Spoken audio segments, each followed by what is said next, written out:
perspectives. A couple of key messages which keep resonating have been one, particularly on the current state of things, that this is an excellent time for entrepreneurs to step in and help design solutions to help the industry move from vulnerability to resilience. And second, that technology is certainly stepping up for development with newer innovations across health, agriculture, education, and so many other sectors, and is changing the face of impact investing. So we have set a very good context for the discussion today, as this is more a horizontal than a vertical. So ladies and gentlemen, welcome to the sector roundtable on technology for good, where we will discuss the role of technology in changing the face of impact investing in India, and also how do we build a more robust deep tech and IP based culture to create breakthrough solutions for our countrymen.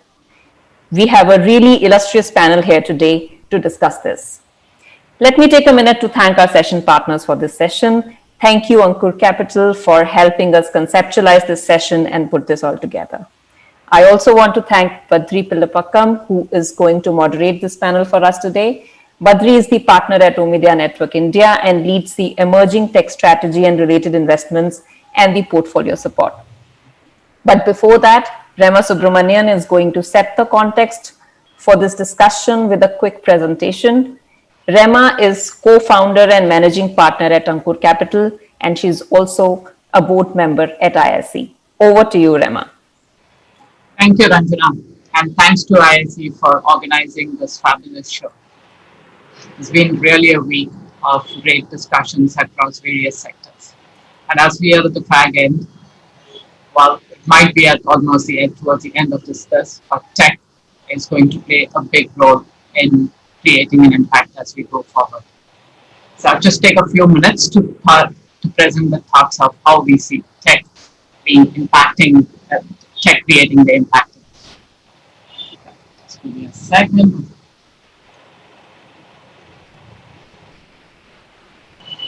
So we all know of the problems that the bottom 5 billion globally are facing, whether it's inefficient production, productivity being low, cost of production being high.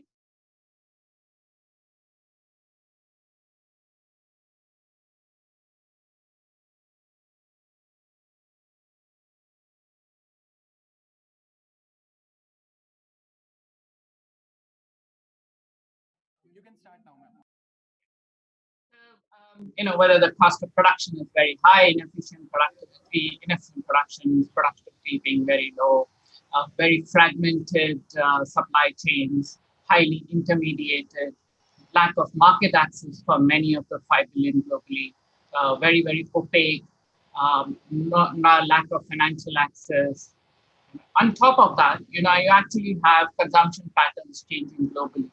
So what was being produced a few decades back is no longer relevant. And how do the producers, which largely come from the 5 billion, how do we see them move towards meeting the demands of the rest of the population? As we see it as a fact that how does this tech play out on two parts? One, we have all seen how digitization has penetrated, how telecom penetration has happened globally, and the billions who are coming to use the internet and are ready to embrace the next set of technologies. Now, what we're saying is the fact: what's the next set of technologies that can actually ride on this way? So, one is in terms of how do you create the next set of health applications, the education applications, fintech applications, and many, many more, which can actually ride on these telecom networks and this digitization and the first time users who are coming to the internet globally. And how do you unlock the value for them? This one.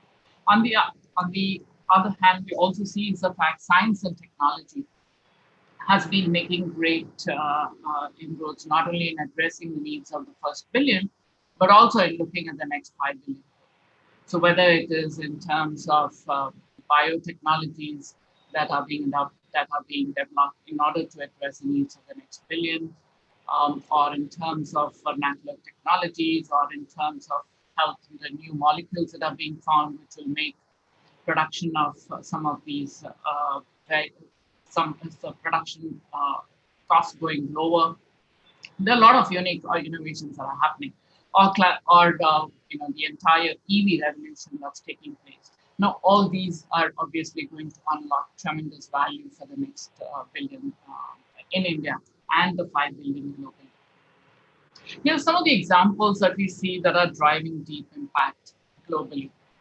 So whether it is Spring Bio and the founder who is part of this panel will tell you a lot more about it, which is looking at alternate proteins, or tartan sense, which is creating small robots for small farms. Or we have cropping technologies, which is using AI to look at precision farming globally. Then you have tripod. Imagine is the fact that most folks, you may have the internet penetration, but if you don't have a doctor and if you don't have the methods to be able to detect uh, um, or to take action at the appropriate time, lives get lost. So actually, 80% of the heart attacks become fatal only because of the fact that it's not detected on time. So you have a company, Tricog in India, which actually has developed technologies which enable that those 80% can actually survive. Or Niramai, which uses machine learning to detect cancer in rural areas.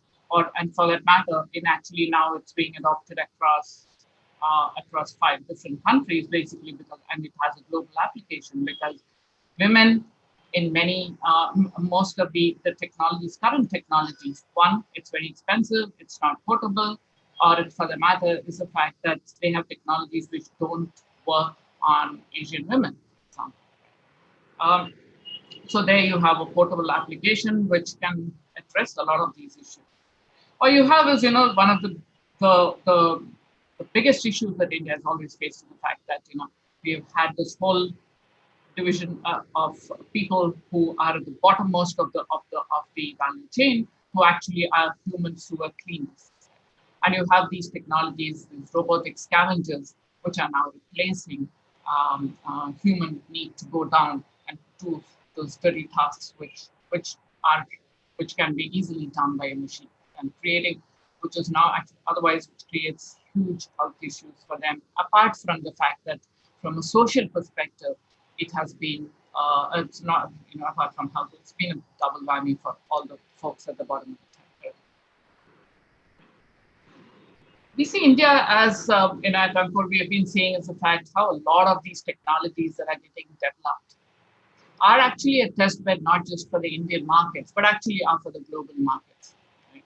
One is the fact that India has very high numbers of engineers and scientists. Right? And if you actually have the environment where they can work on some of these cutting edge technologies, we would be able to come up with innovations for the rest of the world. There's a lower cost of development. Right? The significant markets that we actually have a diverse set of markets where, which actually creates, which is a good sandbox. And so while there are different market structures, different ways in which the global demand is, we actually have a sandbox for creating different variations of all these products, which can then actually adapt and be used for be able to be deployed across various regions as well. India is among the third largest global startup ecosystem. It's among the top 10 companies in IP filings. And this is likely to go up to almost 36,000 IP filings, patent filings over the next few years. And it's really good is the fact that a lot of our companies are actually filing for global IPs as well as we speak. And why is it important to invest into these IP-led businesses? One is the fact that there's a disproportionate value that gets created when you invest into these companies. So as these companies scale, not only do they create a huge impact, but financial returns are also pretty huge in all of this. The impact of these innovations can be very, very long, significantly long than a technology which might be just for a particular use case, versus saying that if it's an IP-led technology, the impact for this can be much, much longer. Whether it's healthcare, whether it is agriculture, the the productivity increases that we possibly get can actually create a much deeper and better returns and create an impact as well. Given all of this, today where India is around 48 on the Global Innovation Index, we think that India can come into the top 10 innovators globally. All that we need is to ensure that we are providing we are making those investments into R&D, which creates these innovative technologies. It's already being done. We just need to scale it up, and we just need to increase, accelerate some of these that can be scaled globally. And there have been a lot of institutions, whether it's academic or industrial institutions, which are investing into R&D. And India is now really set to scale this. And it's important for both entrepreneurs to look at this and for investors to see this. Um, I would I would like to discuss with this panel out here is in terms of how we can actually create the next set of technologies that can create the lives of the 5 billion globally. Thank you. And over to you, Badri. Thank you, Rama, for the context-setting presentation on Indian tech innovation for global markets and why it's important to invest in these. We will go deeper on this topic through the session. Hello, everyone, and thanks a lot for joining in for what's the grand finale in a long week of exciting sessions at Prabhav 2020. We hope you enjoyed them. The fact that you're still tuned in is a reflection of your passion for making a difference in this world, the high quality of this panel, and the timeliness of this topic, particularly post the pandemic. I hope it's all three and not just one. Speaking of tech for good post COVID, I was reminded of this joke on WhatsApp which goes, which C led to your digital transformation, CEO, CIO, or COVID 19? This question is actually highly relevant to the impact investing world as well now. And as pure play technology for impact investors operating in India for over a decade, we at Omidyar Network India have not witnessed this much momentum in the space ever before. We truly hope that the convergence of impact investors supporting tech-based models and tech VCs supporting impact-led models will happen much faster now. Today's roundtable discussion will be split into three broad themes: digitization or workflow automation of highly impactful sectors such as financial inclusion, education, agriculture, health, retail, trade; enabling the next 500 million users, that is, Indians in the bottom 60% of the income pyramid who are coming online gradually, to become digitally native; and third, taking India to the rest of the world through scalable, cost-efficient technology solutions along the lines that Rama just mentioned. Before we go into these themes, some introductions. We have a set of 7 investors and 3 entrepreneurs on the virtual roundtable, just one short of a cricket team. And I won't blame the entrepreneurs if they feel like they're in an episode of Shark Tank. Speakers, I would request each of you to take a minute to introduce yourselves briefly, give us a definition for tech for good that resonates the most, and cite one example of an Indian startup that is epitomizing the principles of tech for good and having impact at scale. In alphabetical order, I will take the liberty of going first. Ranjana was kind enough to introduce me. So the definition for tech for good that resonates with me is using technology for a good social purpose, developed using a collaborative approach between those who develop and those who use the technology, and implemented with a sense of conscience. Beautiful definition.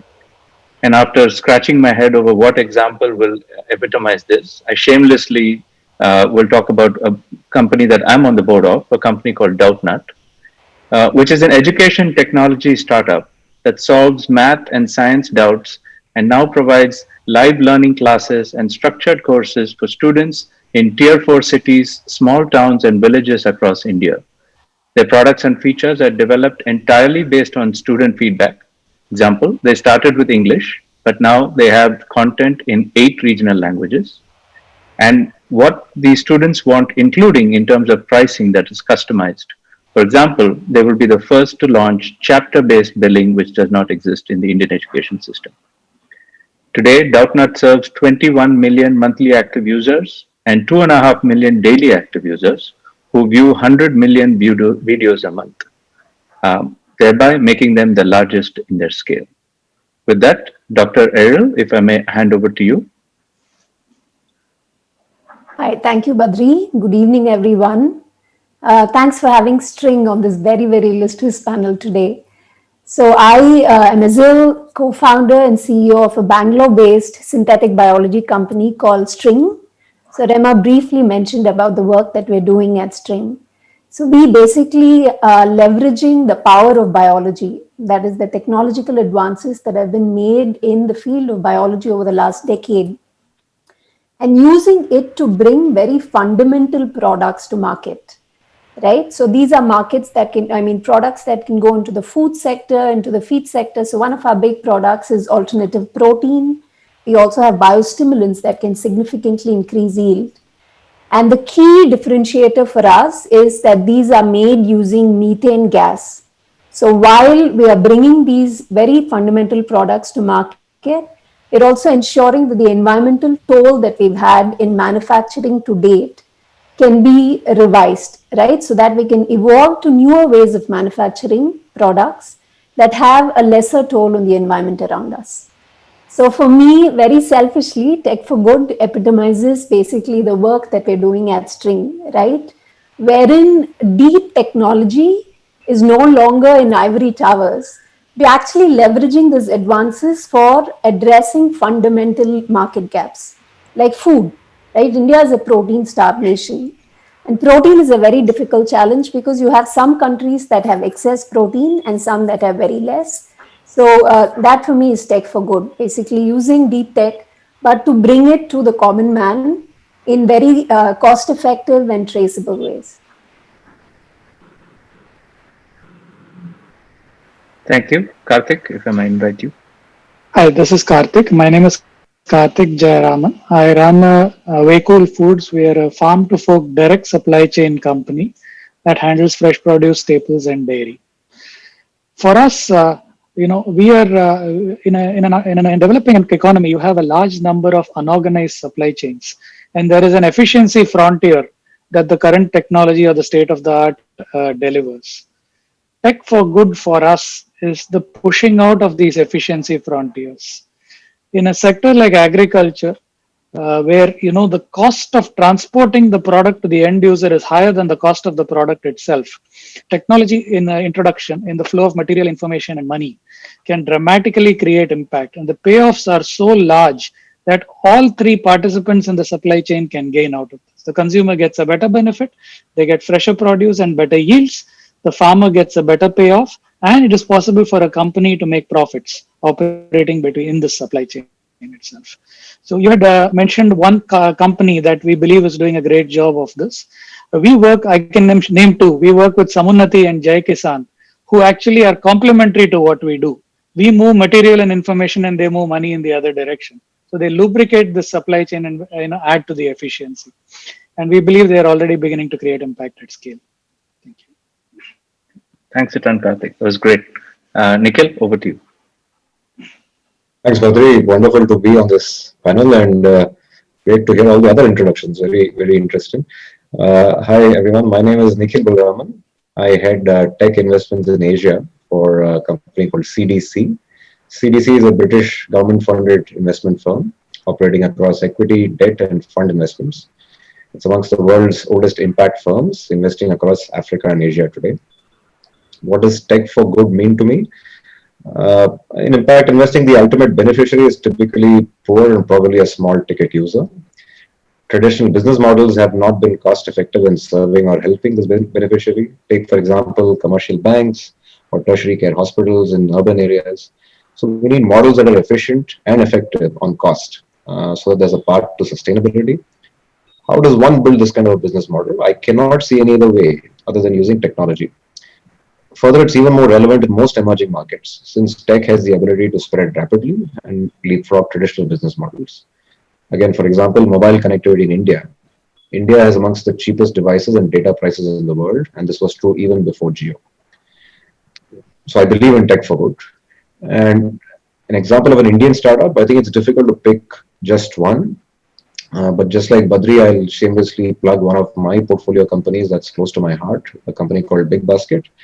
They're using technology to create impact at scale at two levels. One is at the farmer level, and second is at the level of their blue collar workforce, which numbers almost 30,000 today.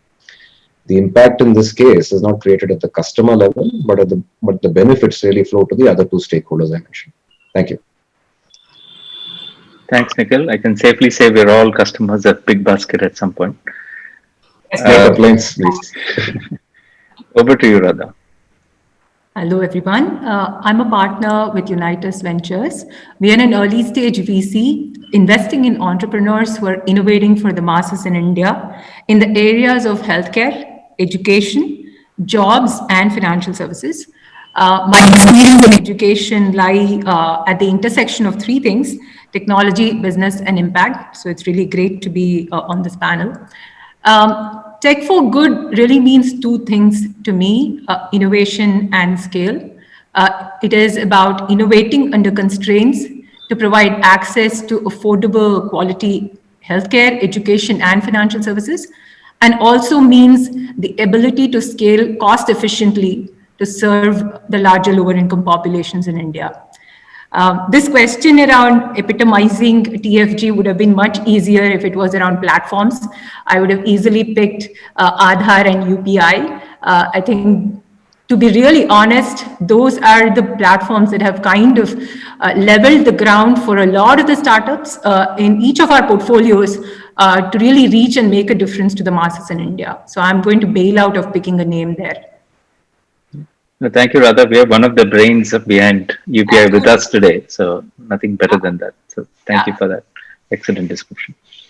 And we will come back to these themes around cost efficiency and innovation. Right? Great. Ranjit? Hello, everyone. I am Ranjit, one of the co-founders of Pratilipi. Pratilipi is an Indian language storytelling platform. So now we have three products, one for online literature, one for comics, and one for audio stories and podcasts. Basic premise is simple. Anybody can come and share their own stories in their own mother tongue, irrespective of format, language, device, or anything else. And other people can basically come and listen to these stories as well as connect with each other. So we have about 300,000 writers and about 25 million users across these platforms. For me, actually, the definition of tech for good is fairly simple. And in fact, this was a question that I was asking myself when I had quit my corporate job. Okay, what should I do next? So my definition is basically simple, that you just want to make the world a little bit better, and technology just gives you more leverage. So you can, instead of impacting, let's say 5 people or 1 person. So I genuinely consider joining Teach for India, for example, as one of my top options. And the other way around was doing something where instead of impacting 30, if I can do something that directly or indirectly helps 100 million people. So my understanding of tech for good is simply making the lives of a lot more people better in a meaningful manner. So I can, because my definition is so broad, so I can think of multiple different companies which I think have created impact at scale. But I would go with Daily Hunt, especially given the time that they started off with.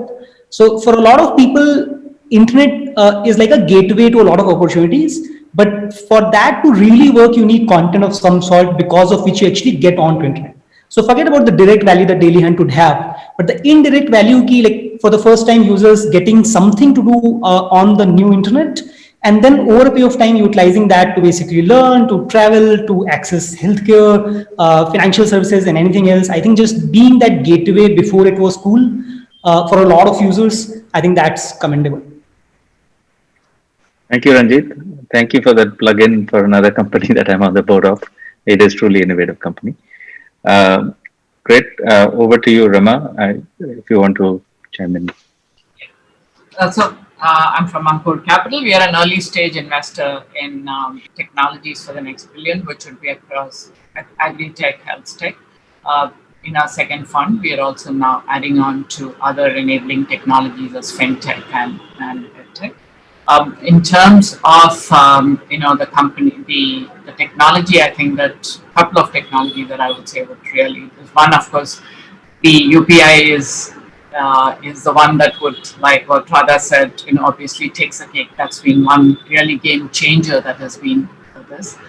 The other has been in terms of the whole information as well. That I agree with what Ranjit was saying. This one, right? In terms of whether it is daily hunt or actually more than that, there's been a whole lot of around the vernacular technologies. A lot still needs to be done, but I think a change has already started happening, which is creating a more inclusive India. Those are two that I would say is right. Great. Thank you, Rama. Sandeep? Hi, Badri. Thank you. Hi, everybody. Pleasure to be here. I am Sandeep Aneja. I am with Kaizen West. We are an education-focused investment firm, and we invest in Asia and India, of course. And we've made investments in 15 education companies so far, and looking forward to getting a chance to work with you as our portfolio grows. As far as the tech for good is concerned, my thinking is that tech for good, whether deep tech or light tech, whether it's product or process innovation, essentially brings innovations at affordable prices to the masses and sort of creatively transforms business models in such ways that we do not have to go back to business models of the past. In effect, to me, technical innovations that socialize the benefits at a limited marginal cost are very exciting. And examples exist in food tech, med tech, quantum tech, education technology, and I think the one company that stands out is something that is also in your portfolio, Badri and ours. It's Varthana. They use process tech quite thoughtfully to bring much needed capital for growth to affordable private schools, which do not have a well-established risk management system, risk scoring system, and therefore a lot of the traditional sources of capital do not lend to such schools. So we see Varthana as a trailblazer, as an entity that has transformed education by providing access to millions of children over the last 6-7 years. Over to you again. Thank you. Thank you, Sandeep. I think this theme of innovation, cost efficiency, marginal cost, I think it's very, very obvious. And thank you for bringing that insight. Sanjay, over to you. Hi, I'm Sanjay. I'm a partner with Bharat Innovation Fund. At Bharat Innovation Fund, we invest along two theses. One of them is around IP-led innovation, where companies with strong IP build on it and take innovative products to India and the world. And the second thesis we lend is specifically with the inclusion lens, where we look at how technology and its platforms are creating an opportunity to distribute digital goods at a fairly low cost, and the lower cost of serving this customer actually results in an expansion of the market and brings in more and more people into the formal economy. And so in many ways, that actually also defines our thinking around tech for good, where you look at tech that can now go out and increase the number of customers you can serve and bring them into the formal economy. But we do add one more dimension to this, where we also want to make sure that the product is actually beneficial to the user. So, for instance, distributing a payday loan would not qualify, right? So that's sort of a negative example. But from our perspective, that is very important that the product that we're distributing actually ends up being very, very beneficial to the end customer. In terms of companies, I mean, I think the platforms that were all mentioned earlier, of course, are there, whether it's Aadhaar, UPI, the India Stack. I think we build on top of those to see how we are they're being leveraged to deliver to this customer. And one of the companies that's in our portfolio, Kaleidofin, is very exciting because instead of looking at lending, they're looking at savings. Because a lot of folks have a savings need as well, and that is much harder to service. And what they've done is reduce the cost of distribution, which allows this customer base to whom no savings products are being offered are now getting the opportunity to save and build a more complete financial life.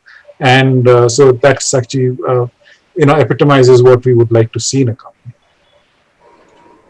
Thank you, Sanjay. I think the point around product or service being very relevant, we call it utilitarian products. I think that's a very good insight.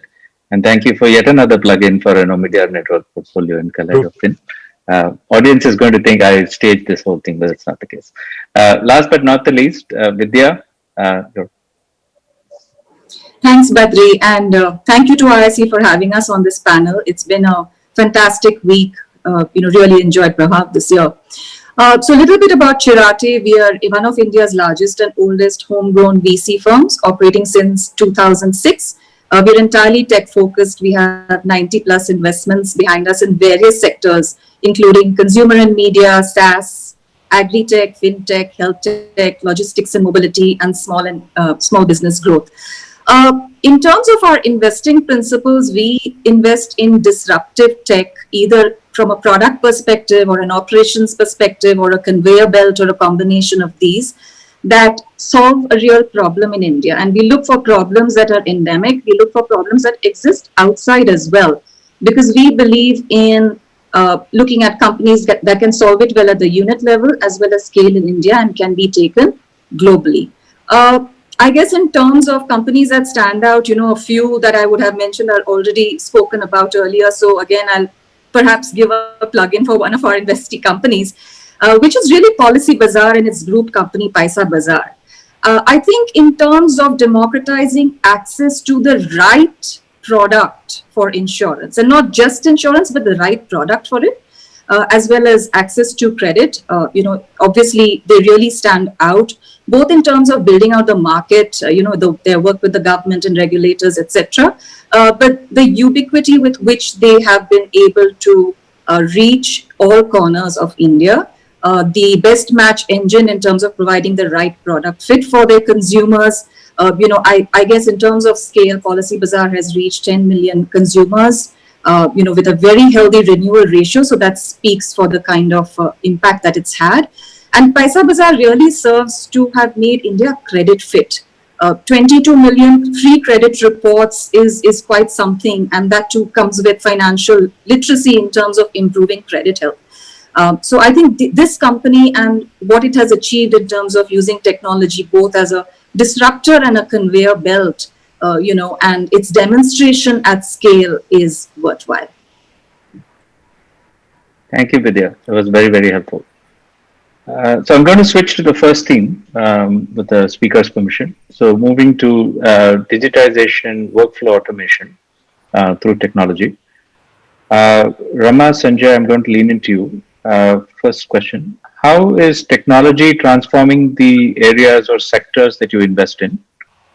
What aspects of the transformation excite you the most? And are there some examples that you would give in the context of digitization? Sanjay, do you want to start off? Sure. Yeah, so from a technology perspective, I think one of the areas that we are seeing is very exciting are the changes that we're seeing around, what you're seeing in the data empowerment architecture, the launch of the account aggregator, the subsequent launch of OCEN, which is a set of lending APIs. All of these provide a basis on which we expect that there will be a lot more innovation coming in and many more companies coming together to serve the user base that was not quite served today. So you can see that these technologies are becoming large-scale enablers for changes to come in and for many more companies to come together and serve this user base. So it's very exciting to see this is a new change that's happened. And I think over the next few years, this will play out in a way that's very beneficial to our target customer base. In terms of Indian examples of companies that are building on it, Setu is a company which is in our portfolio, which is building an infrastructure that enables many other startups and tech companies to work with banks and bring in financial services into their own product portfolio so that a non-financial company can then effectively be the conduit for delivery of services to customers who would otherwise not get that benefit. So these sort of embedded finance kind of applications are being enabled by Setu, and I think that's a very exciting step. We are sort of seeing this happen with insurance as well. Another one of our portfolio companies is sort of trying to do that right now. So, hopefully we'll see much more of this happen. Sanjay. Rama? So we have actually looking at it in two different ways. So one of it, when the workflow automation happens, when essentially, especially in the agri sector, if you look at it, all the supply chains are getting digitized. So there are two parts to it. One is the fact that when it gets digitized, you open it up to one of the major areas is obviously the fintech segment, because of the fact that when it gets digitized, they're enabling finance to flow into that ecosystem. That's one. And that we have seen it play out across two of our portfolio companies, which is Big Heart and Profit.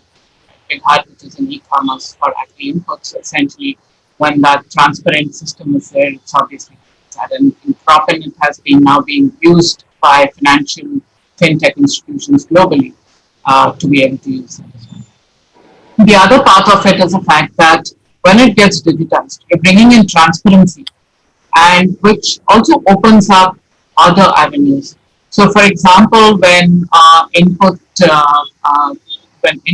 are supply chains are getting digitized, it actually opens up on the forward side the buyers, the markets, to see what's being grown where, right? And which in the past were all in opaque supply chains. So what Karthik is doing, the great work that Karthik and Big Basket and the others are doing on the front end is actually resting on the fact that there is a more transparency that's created in the back end. And that's one of the biggest things that we are seeing in the agri space, especially. On the health, we see is the fact there are two parts to it, again in the health as well. One is the fact that because of these innovations, you can actually now be able to detect much earlier on health issues, unlike in the past where you had just go completely undetected and mortality rates used to be very high. So one is the fact that these are getting detected earlier. And second is the fact that, and this is where our companies like Nirama has played a role. And the other has been in terms of being able to reach them using technology. So even in COVID times, one of our companies, which was ERC, decided to go digital, and a large parts of Northeast where there was no access to it, they were able to use digital technologies to be able to reach them. So I think that both in agri-tech and in health tech, we're seeing that transformation of both is actually creating that whole transparency, creating more opportunities for them to open up more business opportunities. Yeah, no, great. So I think data aggregation, embedded finance, transparency in supply chains, and solving also quality of healthcare through artificial intelligence technology. I think those are great themes. Just switching gears a little bit, Sandeep and Nikhil, as investors who are comfortable with wearing a non-tech hat and a tech hat, how has this whole digital transformation changed your way of thinking about business models, incremental ROI that technology-led businesses offer, and most importantly, valuations? So, Nikhil, would you like to go first? No, go ahead, Sandeep. Go ahead. I'll follow you. Right. Okay. So I'll focus on education, Badri, because that's the area we think of day and night, right? So education, as it stands, is often considered a public good, but it's not, because it doesn't satisfy the two requirements, economic requirements of being a public good, of being non-rivalrous. Basically, if somebody else benefits, you lose, or non-excludable, where if by adding one person, somebody else has to be pushed out. In a typical setting, education is non-excludable, doesn't satisfy that condition, because the addition of a human being in a classroom generally pushes out another one for various reasons. Now, with the inclusion of technology, however, it is possible to move education that much closer to being a public good. So when we now think of education in the form of EdTech, we realize that it is increasingly more a good that can be made available to everybody. So the pricing and the cost of production, which drives pricing, has to be marginal level, bare minimum. The innovation has to be about democratization of learning and about measurement of learning, because ultimately tech, for all it is worth, ultimately will want to measure itself, because tech lends itself to measuring what it works on. That's the next component we're very excited about. First, as I said, it will make education closer to public good in combination with finance that much more, right? If you can imagine a situation where education coupled with finance with tech, that's pretty amazing. Imagine Barthana working at rapid speed with technology and bringing those changes to schools in learning as well. That can really change learning at the bottom of the pyramid dramatically. So we are looking for that trajectory. We're looking for acceleration. We're looking for more inclusion. We're looking for lower cost at the marginal level. We're looking for more accountability. We're looking for better quality measurement. So as the inclusion of tech in education, I think, is an incredible opportunity for us to end gender divide, to end gender learning divide, to end socioeconomic learning divide, and to basically bring everybody to a classroom of one. This is the first opportunity where every child that's sitting in the back of the classroom, who was earlier very shy to raise a hand, now can raise a virtual hand and express their desire. However, on the other hand, as we are proponents of tech for good, there is a strong chance as well that tech may not always act in the good of everybody's interest, particularly in education. I'll exemplify that a little bit. For example, imagine a situation where a teacher is teaching in a classroom. The teacher as a human being interacts with the human being, the student, and understands the child's emotion, personality, and a child's whole being. The teaching is only received by the child if the child feels inspired by the teacher. It can be received otherwise as well, but most children need to be inspired. How do you take that and instill that emotional connect between the teacher and the child through a live learning session when the metrics are driven by DAU, MAU, CAC, LTV, and those metrics are in high contrast with the experience a child should have, which should be about protection of the child's interest, emotional growth, personal growth, social growth, and soft skill growth as well while the child is learning. How do you achieve those at the same time? So achieving scale with tech is very jazzy, excites us a lot. Ensuring that tech is for good requires that we use tech to measure itself. So I think as we look at this as investors, we can take one of two viewpoints. We can either look at the fact that we wish to use technology to bridge the access gap that exists in an economy or a market, or we can say, all right, access gap bridging requires billions of dollars. And we cannot support that given our investment mandate, but we can support quality gap.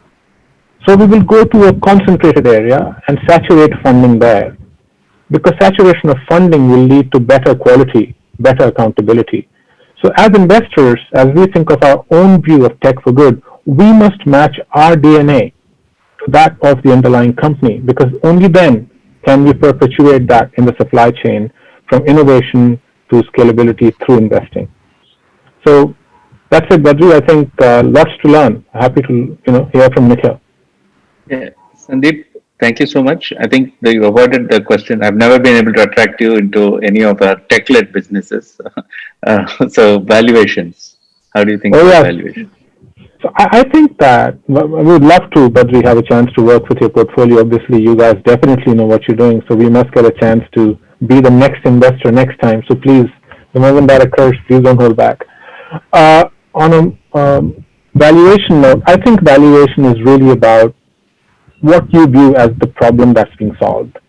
So when a lot of people look at incredible valuations occurring in tech right now, is it right? Is it wrong? The answer is depends. If you are looking to view every education technology company as solving for providing the best quality learning to a child, then definitely your valuation offer as a multiple will be lower. But if you're looking as an investor at the education technology company, as I said earlier, from solving the access problem, you might pay a higher multiple because to you, access is more valuable in the very beginning. So any company that solves the access problem first and solves it really well is likely to spend a lot on marketing and branding, is likely to seek a high valuation, is likely to have a founder who can express to both sides, the investors and the market, with the same energy and create the market. That person deserves a higher valuation. Whereas another person who is not creating a market really, but actually making the market more sustainable. So I think valuation is a tricky thing. It depends on what works for you. Deep insights. Thank you. Nikhil, over to you. I think I should have gone first. It's a bit difficult to follow that passionate speech. CDC has historically been a traditional growth equity investor, Badri, in our markets, investing across sectors like FI, healthcare, education, agri-energy, like you pointed out. Technology as a focus area has entered the organization's mainstream thinking over the last few years, since we're seeing tech disruption across many of these traditional sectors. So if I summarize the reasons we think we should be doing more in tech, it probably falls into the following three buckets. First is disruption, what I just mentioned. Traditional business models are being upended. People spoke about UPI, Aadhaar, India Stack did not exist. UPI did not exist 5 years ago, but is overturning the way commerce is conducted today in India. The second reason is accessibility to goods and services. Sandeep spoke about that. This has a direct impact on economic output as well.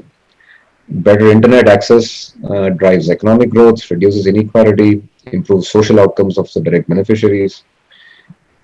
Sustainability is the third reason, and I spoke about this in my introduction, as technology being the only way of sustainably reaching the ultimate low-income beneficiary. So I won't dwell further on this point. And incremental ROI is, I think, the second part of the question that you asked. I actually don't think about incremental ROI when I think about tech for gold. I think it's a matter of survival. You either invest in tech-led businesses or tech-oriented businesses, or businesses that need to be tech-led or be tech-oriented. I think businesses that are not embracing tech are probably not in the race for the longer term. I mean, that's my ardent belief. We have to see how things play out.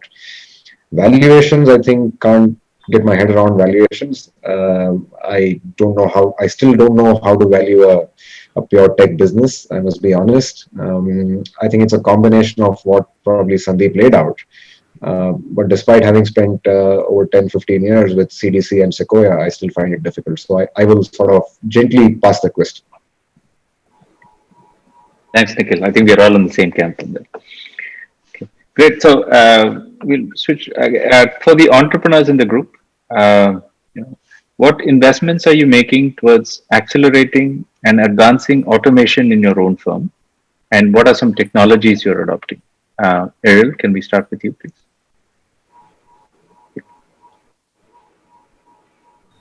So our digitization and technology adoption is going to be very different from everyone else here, the digitization that you're talking about.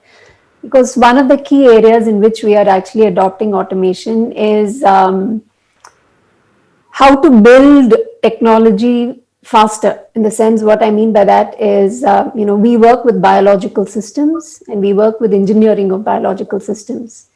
And basically the speed of our evolution depends on how quickly we can engineer the systems.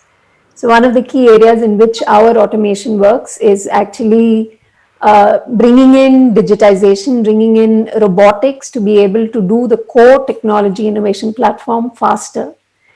One of the key challenges is that for the area that we're in itself, which is more on the biological side, India is significantly lagging in terms of where robotics, automation, digitization is here today compared to what is happening in the West, right? Compared to a Boston or Silicon Valley company, we are significantly behind.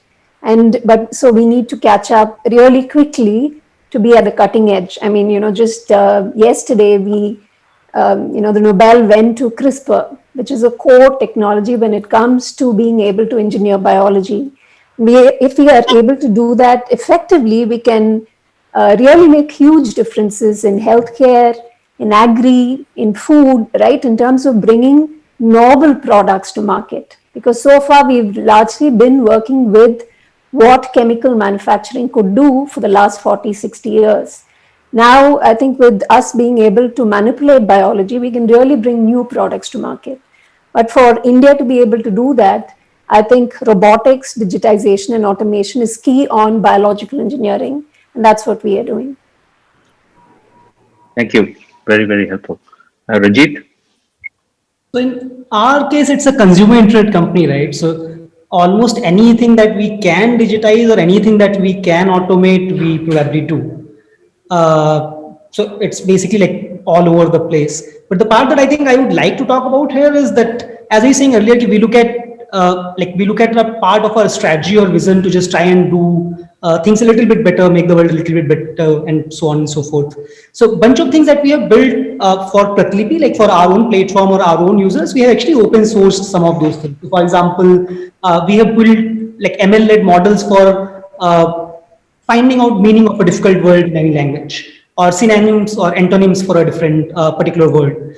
Or for example, like for smaller companies or smaller startups, like if you want to see that, in a UGC content or a review, if there's a pornographic word and you don't want that to be published. So like a automated kind of like reviewer, which will go through content and figure out if something should not be there. And almost all of these things that we have done, we started by, of course, doing it manually from our own team. And then gradually over a period of time, we kind of kept on building ML-led models, which will improve these. And then whenever we felt comfortable that now they are fairly accurate, we actually made them open source so that like anybody else can use them as well. But I think in general, for a company like Pratilipi, there is no physical operations involved or very little physical operations involved. Almost everything is basically distributed. Great. Thanks, Ranjit. Karthik? Our approach to usage of technology has been slightly different from a typical tech-led company's approach. We come from an operations background, and we deal with farmers on the one side and small shop owners on the other. Rather than digitize the transaction interface, we have digitized or focused on digitizing and automating the operation in between the two transactions, which is the buy transaction from the farmer and the sell transaction to the end user. So substantial investments have been made in automating the flow of information. We have reasonably good forecasting tools that are available, on the basis of which automated indents can be placed to a farmer. Similarly, we also have methods by, if you visit, for example, our Chennai warehouse, crates arrive from our collection centers. They are automatically scanned, automatically weighed, automatically GRN'd, and in 60% of the cases, automatically sent to a customer's pallet. The information is captured directly from our enterprise system, and machines do the work rather than humans doing the work. The reason for doing this is, number one, we deal with heavy and unwieldy products that are perishing products. They are like critical care patients. The more human hands touch them, the more risk there is of the product getting spoiled. Secondly, when a product arrives at the urban center of consumption, there's very little time by which it has to reach the customer, and therefore automation becomes essential. Third, we run a cross dock. The faster we make the cross dock, the more efficient it becomes, and the cost of operation comes down. The human labor involvement is reduced. Social distancing is maintained in the current context. Is the third C that drove it, Badri, for us. So we realize that we have to make it happen this way, and therefore we have scalability, because errors are reduced, effort is reduced significantly in the process. So a reasonable amount of automation has been achieved already in the wet supply chain. We're also replicating the automation in our dry grocery supply chain. This has been where a lot of our investment has gone. The second big chunk of investment has gone in our agricultural extension program, which is called Outgrow. We today deal with about 2,000 acres of farmland where farmers grow as per our program. How do you deal with 2,000 acres in the current scenario where field officers cannot move around as freely, and how do you make it scalable to 200,000 acres? So to solve this problem, we have a series of digital tools that enable our field officers to sort of project power or project their reach significantly.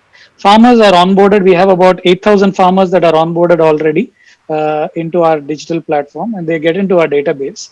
Onboarding is not simply registering the farmer. We get the plot, we get the lat lawn, we get the last 3 years of production that the farmer has done, and where the farmer is willing to share what their P&L has been in the last 3 years of production. We have a reasonable idea of what grows well where because of this information. And whenever we need acreage under outgrow, we reach out to the farmers in a little more scientific manner and a little more targeted manner, as I say. Once a farmer comes on board the platform, we have a farm management tool and a farmer advisory tool. Both of these are digitized. Package of practices is uploaded in our farm management tool, and our field officers can monitor based on a beat. So while there are feet on street, there is a tool that enables them to monitor a larger number of fields real time to see what's happening in the field and whether the practices are being followed. The advisory tool helps us broadcast advisory services to a large number of farmers. We deliver micro weather reports. Farmers can take decisions on fertigation based on the micro weather reports. A reasonable amount of diseases have been digitized. So using AI, the farmer can discover what disease is affecting their plant using a simple photograph, or they can reach out to an advisor digitally as well. The farmer can request a soil health test, which is conducted on site through another startup partner of ours, so that the farmer does not need to expose himself or herself going into a Krishi Vigyan Kendra in the current times in particular.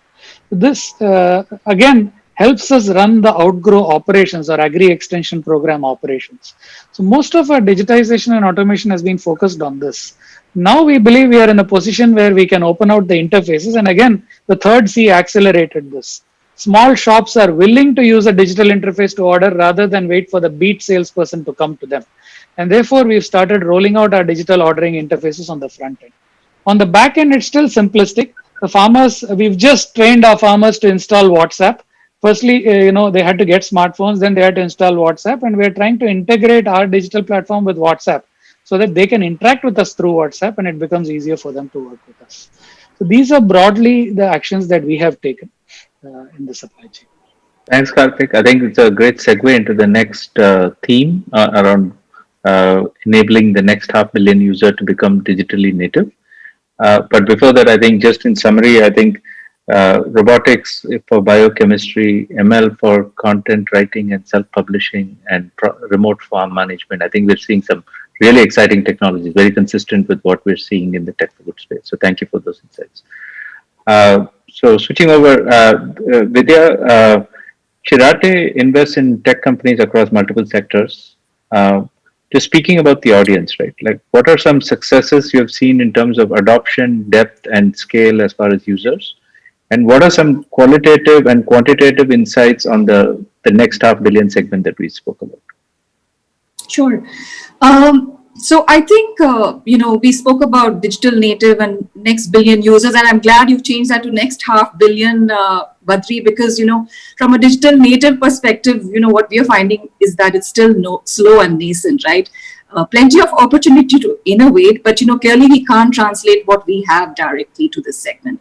I think it's important to define what tech is and is it fit for purpose? There's a huge focus on technology now because of COVID. And I think in terms of adoption, we can look at it from 4 aspects. The first is purpose. So purpose is a real motivator in terms of adoption. And I think COVID has shown us that it's had a profound effect here. So we've got small business owners from, let's say, smaller than tier 2 towns, etc., who are reaching out to our platforms and marketplaces like lbb.com, which is one of our portfolio companies. So there is a strong driver there in terms of purpose and livelihood. The second aspect is demographics. So, there's a big difference in terms of age, in terms of gender, as well as literacy levels. We're finding the younger demographics are tech savvy and they're able to use digital tools. And in a sense, they become a pathway for the older generation as well, because, within a family, there is learning and training.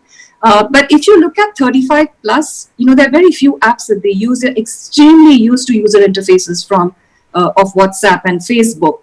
And I think, that has to be taken into account when designing for them. And we are finding that there's little cognitive ability in that sense in terms of picking up new user interfaces, and it's very assistive driven.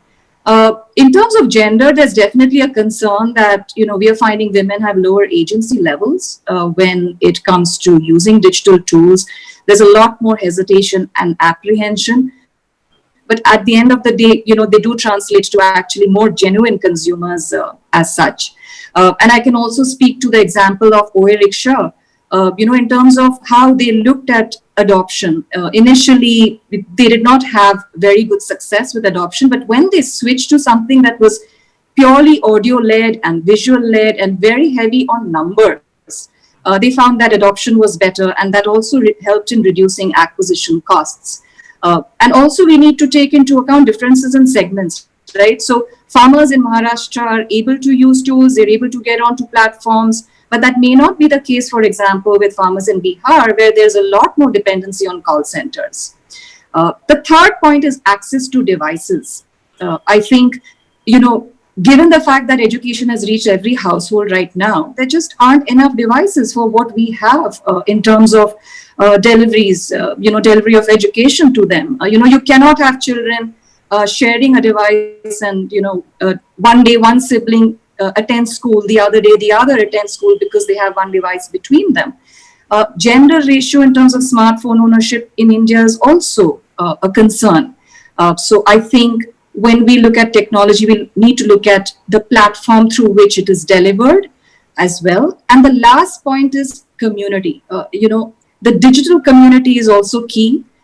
We are seeing that both in our portfolio companies, AgroStar, as well as in W Mall. There's an app called Krishi Charcha in AgroStar, where there's a healthy conversation between farmers, between agri-advisors, and it forms a peer network for female farmers as well.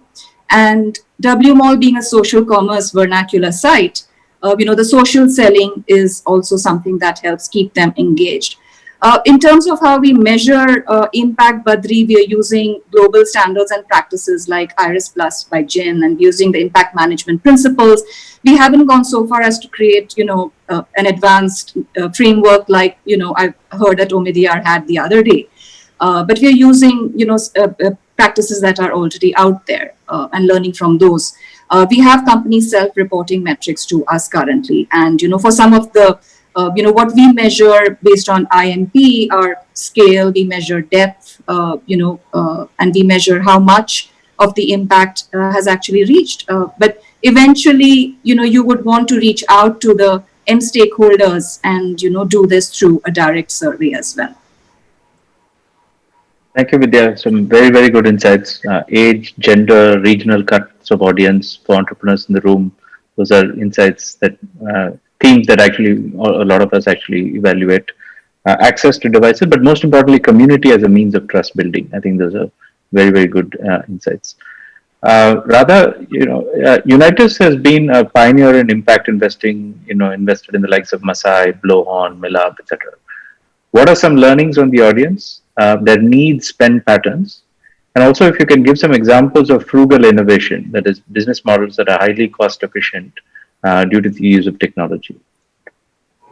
Sure. So I think one of the big things that we see as a learning is the increase in trust with technology. So I think the entire use of technology and the mobile platform for anything from financial transactions to accessing health, to finding jobs, to getting skilled, all of this really hinges on the fact that people are a lot more comfortable using these devices. I mean, clearly it is because of the macro factors, but also because entrepreneurs are solving for this and keeping or being cognizant of some of the factors that Vidya already mentioned.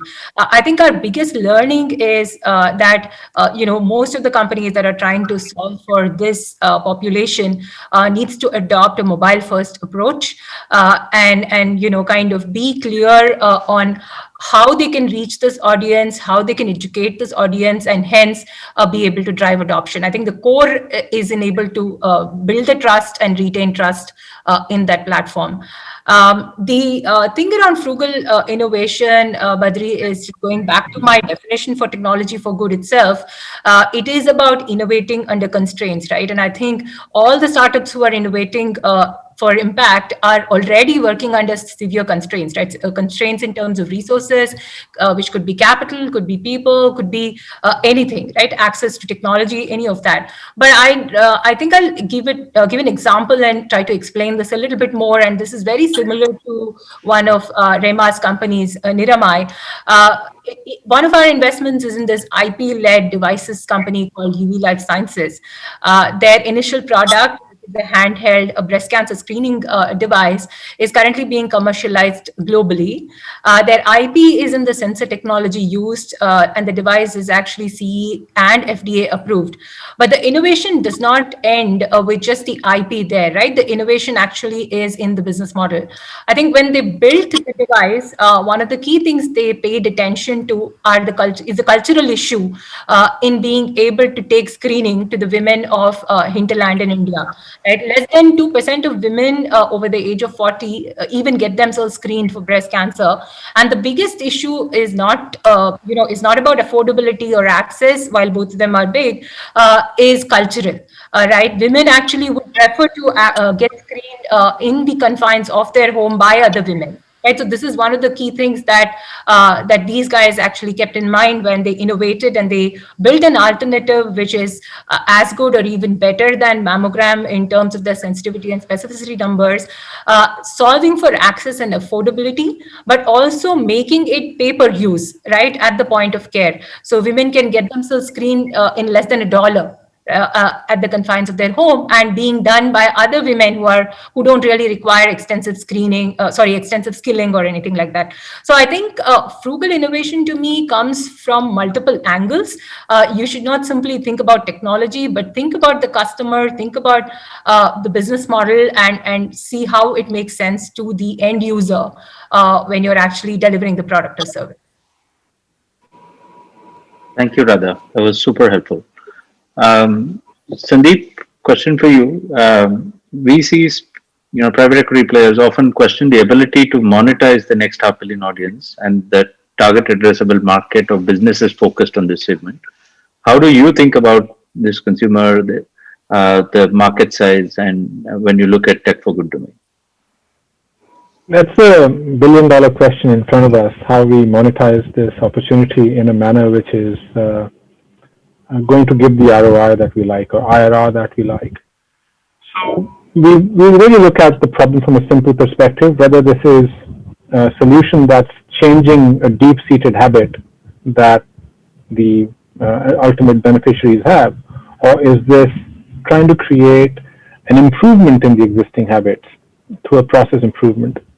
If there is a significant habit changing experience that the user has to go through, then we do believe that in the initial years, we'll be spending a lot of money in educating the masses, in missionary selling, and therefore expecting in the early years to get a good hold, a good handle on the ROI is very hard.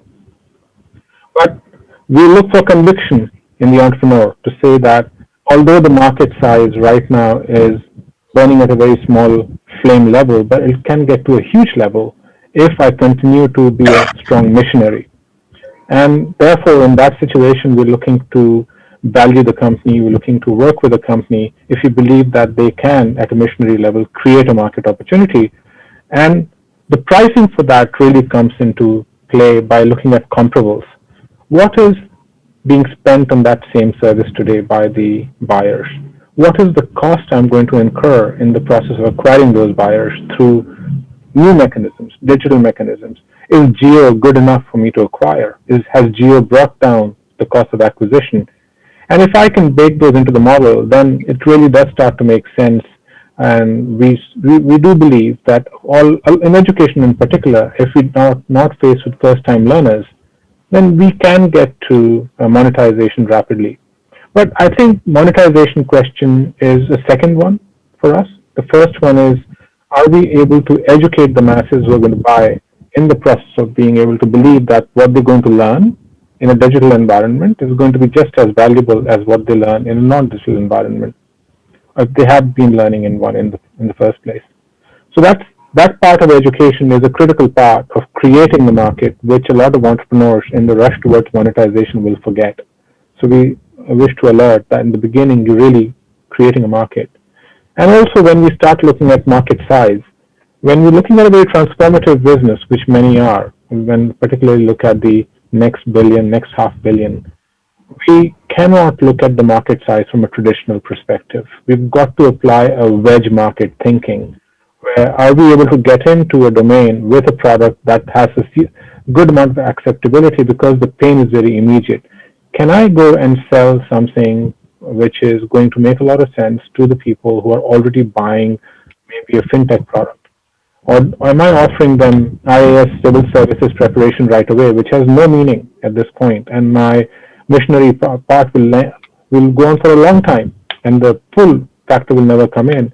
So I think we are of the opinion that as long as we can sell something, which offers something which changes lives, which has a strong need associated with it, and which, if it is habit forming and requires behavior change, then we better have a good amount of capital to back it up. So those are kind of related answers to what you asked, not directly addressed, because these are difficult things to grapple with, and they really come up company to company level as the new business models come up. Thank you. Ranjit, this question often comes up that, impact tech companies usually offer their tech products to consumers for free, but they want to monetize through the customer data. I know we discussed this a lot at the Pratilipi board, and I know your views on this, but do you see this as a problem? I think that's a harder question because I think vast majority of people, and I am including like founders, investors, and journalists, like when people say monetizing user data, it doesn't really mean anything because it doesn't really tell you anything. It's like saying machine learning. Like that's a very catch-all term. You have to go into a little bit more detail to figure out what is it that somebody is doing. So, for example, if so in Pratilipi's case, just to be clear, we don't really do advertising, so there is no data selling. But like more importantly, even for other companies, for example, if a company is utilizing, let's say, completely anonymized user data for better ad targeting, that's, I would argue, probably even actually good for the user. Or think of something like YouTube, for example. So in my case, or even Stack Overflow. So if there wasn't a YouTube or a Stack Overflow, I don't think like from my engineering batch, 80% people would have actually been programmers. That was simply not possible. We learned a lot more from a YouTube and a Stack Overflow than we did from our own college. And that's probably true for most people. But like for YouTube to be there, or for Wikipedia to be there, or for Stack Overflow to be there, they obviously need to figure out some kind of monetization mechanism. And a lot of times, especially in a country like India or in any other developing economy, a lot of times the only way for companies to monetize, at least like at a certain time, is probably ads. And if these were entirely relevant ads, then users will probably feel like, first of all, like those, you will have to see a lot more ads for the economics to work. And second of all, those ads are going to be much less relevant. So you'll probably feel much worse. So I think the premise that I'm trying to get to is that like it's a lot more nuanced question than saying that selling user data or utilizing user data is good or bad. It's, we need to go into more detail and figure out like how does this actually work? Is it actually for the users beneficially, or is it like, even if it is for the company's advantage, is it net positive for users or net negative for users? And to be honest, like in general, I think in life most things have a trade-off. Including tech, for example. So tech could be good, tech could be bad. In a same company's environment, a particular technology could be good or bad depending on different trade-offs. So I think we need to kind of take a educated guess on whether the net outcome is more positive or more negative in a specific case instead of making a general statement. Got it. Now that's very helpful. In the interest of time, I'm going to switch to the third theme. I know this is a theme that Rama cares deeply about, taking India to the rest of the world through scalable tech products. So Rama, we'll start with you. You often talk about the need for greater investments in deep tech, innovative product companies that can scale quickly, go global. Why is it so important to your investment thesis? Two things. Yeah.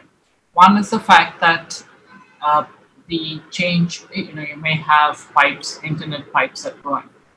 At the end of it, there's a value that gets created maybe with a transaction that's done. If you have to build value on that, then obviously it needs to look at is the fact what's the next level of development that's happening that can leverage that pipe.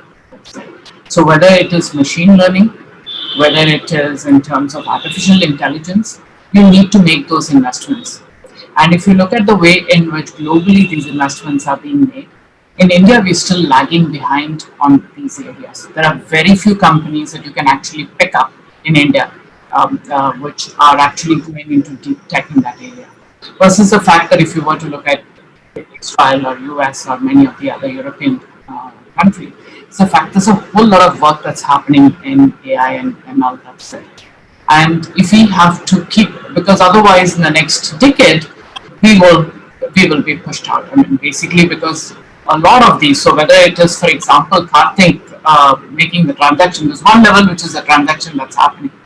But unless you are constantly looking at, so for example, one of the things we touched on was using technology to be able to detect pests. Right now, that's you could be at one level, but there's deep tech that's involved, which can actually make it detect much earlier, even before the pest attack happens, or through internet to be, through digital to be able to even identify what are those pests that are existing that are there, and how do you take action against those.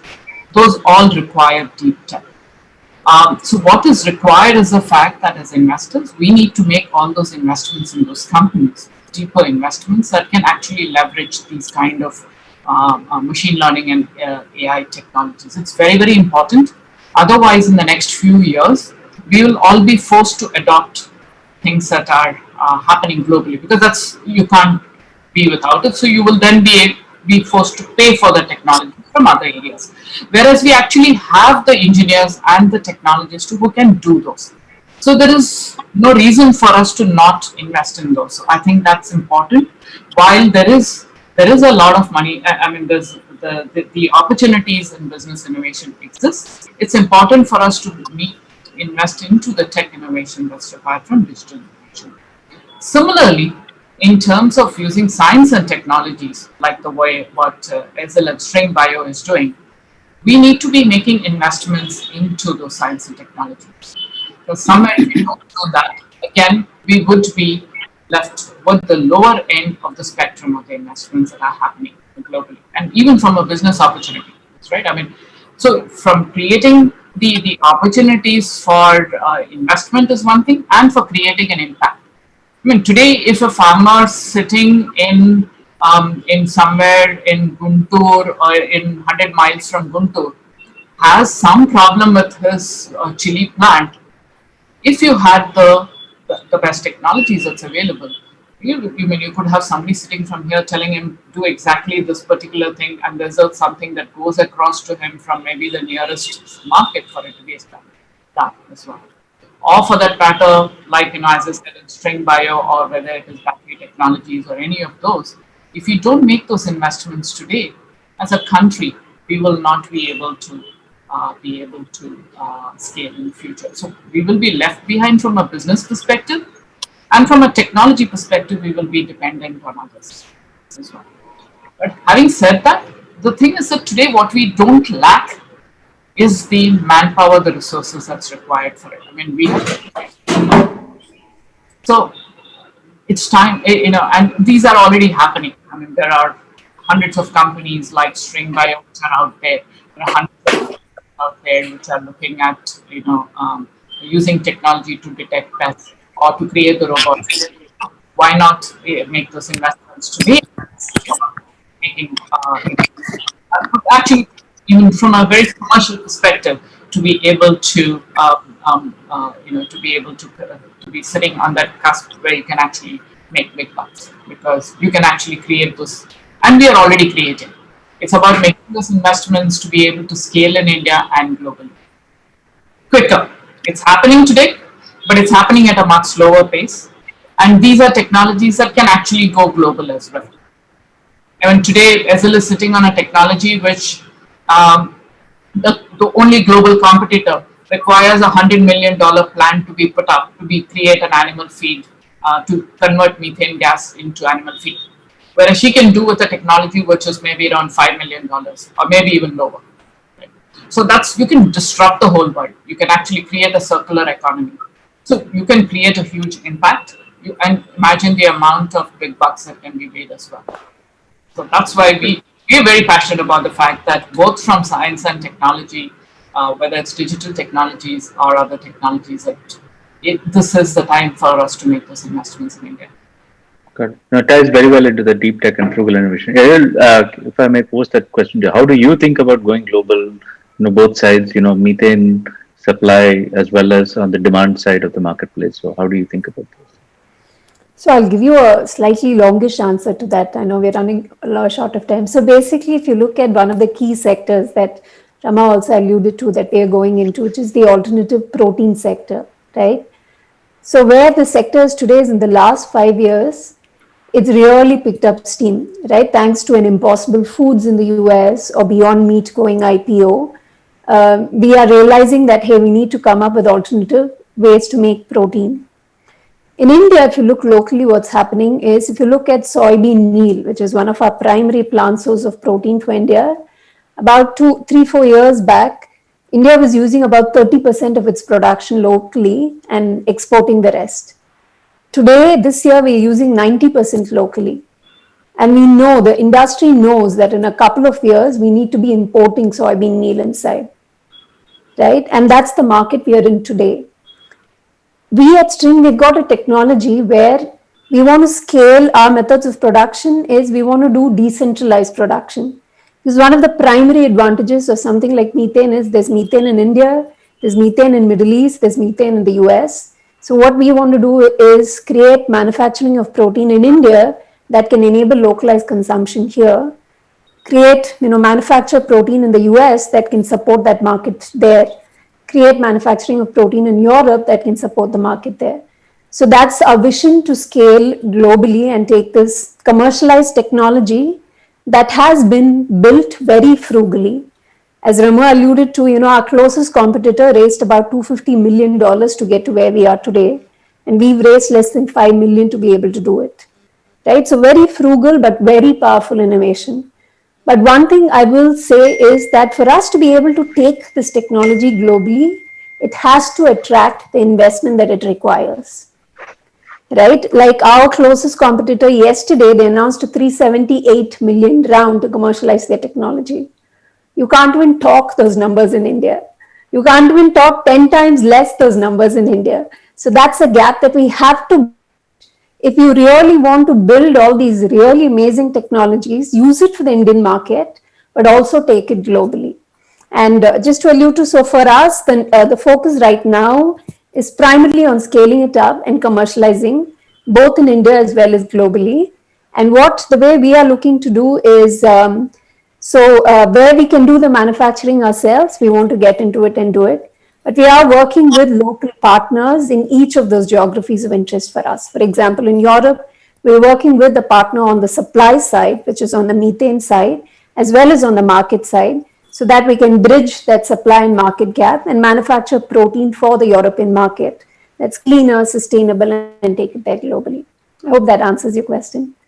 Yeah, no, that's very, very helpful. Sanjay, you've been part of really large-scale platforms such as UIDAI, MOSIP, etc. What are some technologies that India can take to the rest of the world and be known for, staying true to the tech for good domain? And what investments do we need to make in R&D? On a similar note, there's an interesting question from the audience, if I may weigh in.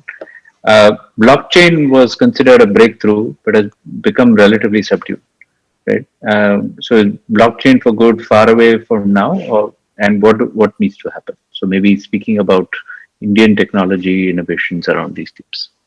Sure. I've been involved in the digital public good creation in India for a while now, and more recently we also created a open source ID platform, MOSIP, which is supported by Omidyar and a couple of other funders, which allows us to create national IDs for other countries, and there's an open source platform and which countries can adopt. We already have 3 countries which are already starting to build on it and go ahead, and in the next couple of years we should see many more. So I think this is one of those things that has been built in India and will go global. Similarly, UPI has seen a lot of interest in from other countries as well. And NPCI announced the creation of a subsidiary which will take it global. They haven't yet operationalized it, but they are sort of putting together that kind of a team that might make it happen.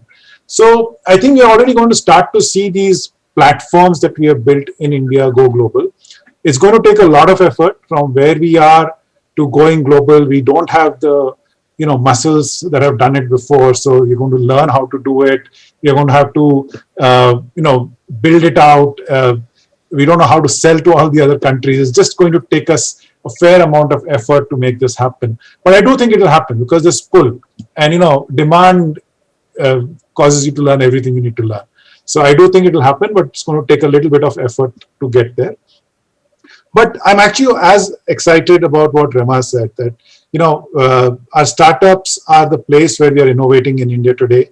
These are the places where people are building new ideas, doing the R&D. We're not actually seeing as much R&D in our established companies, but in the startups, you're starting to see that maturity come in. It's still very early days, and you're starting to see people build ideas that are comparable to anywhere else in the world.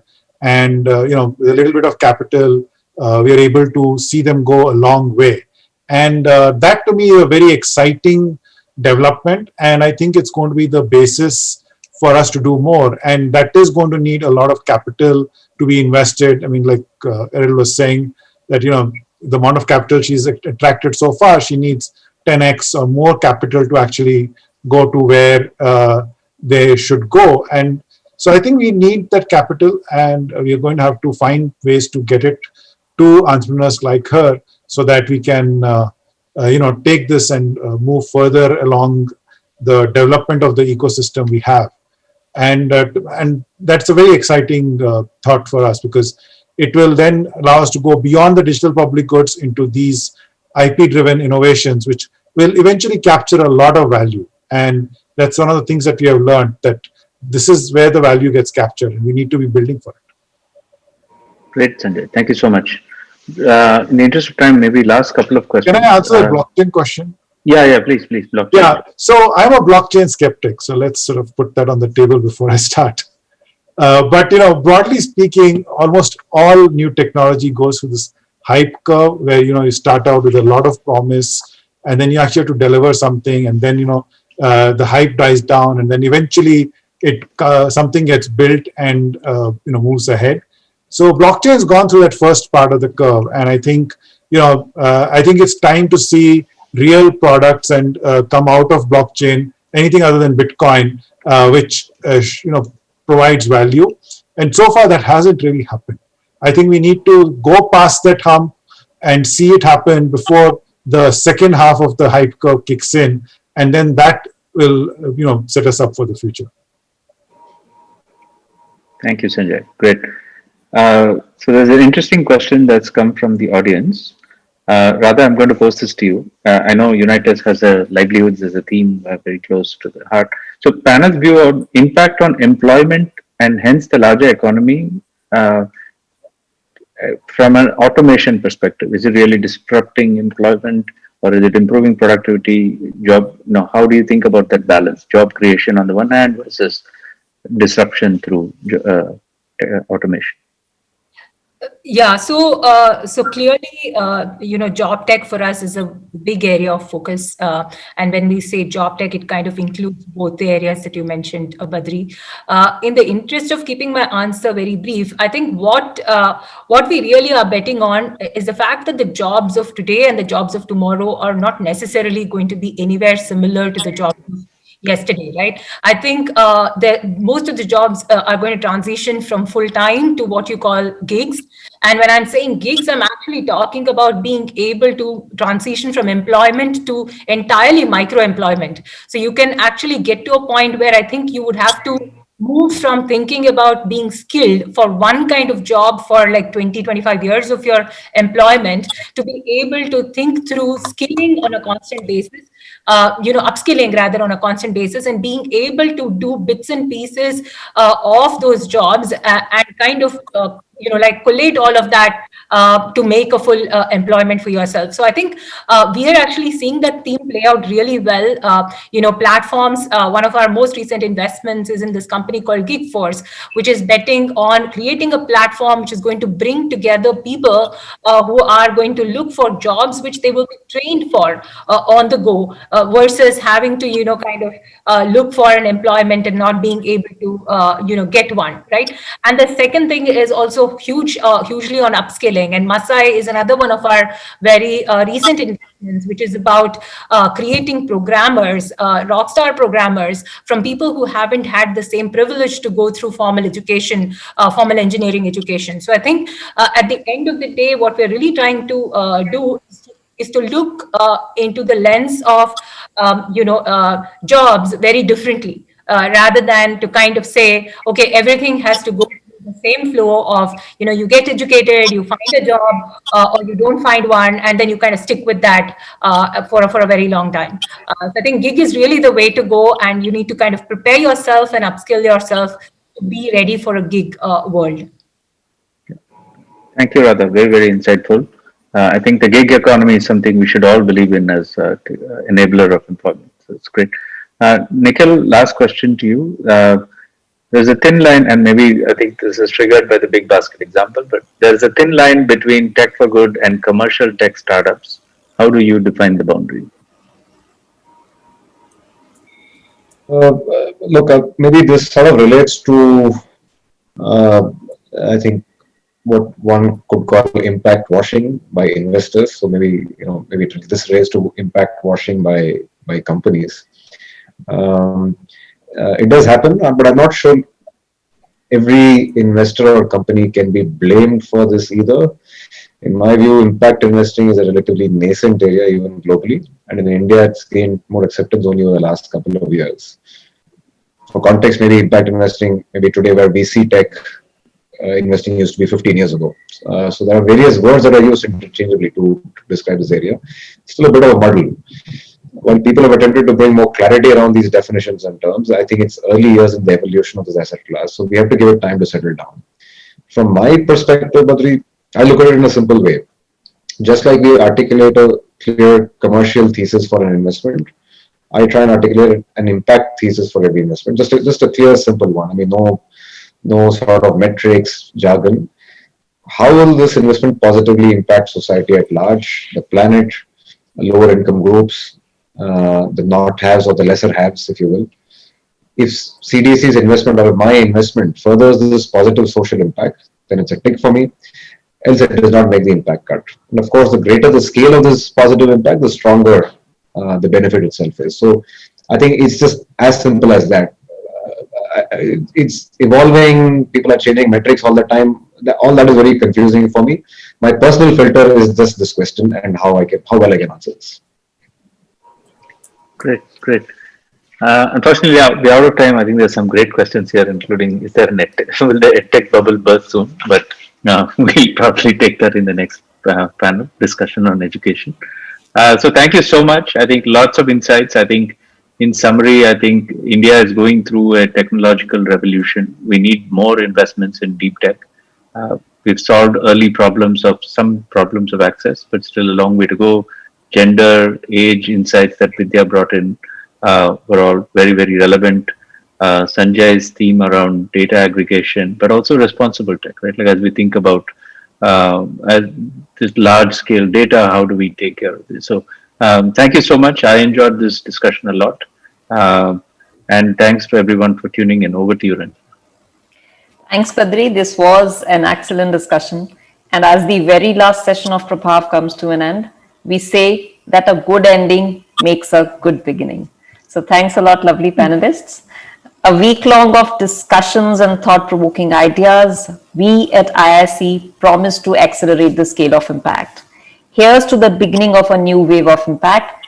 Please do also join the IISc team and our board members for the closing ceremony of Prabhav in Auditorium 1 by the CEO of IISc, Mr. Ramraj Pai. It would be great to have your support as we conclude the India Impact Investing Week. Thanks a lot, everyone. Thank you. Thank you.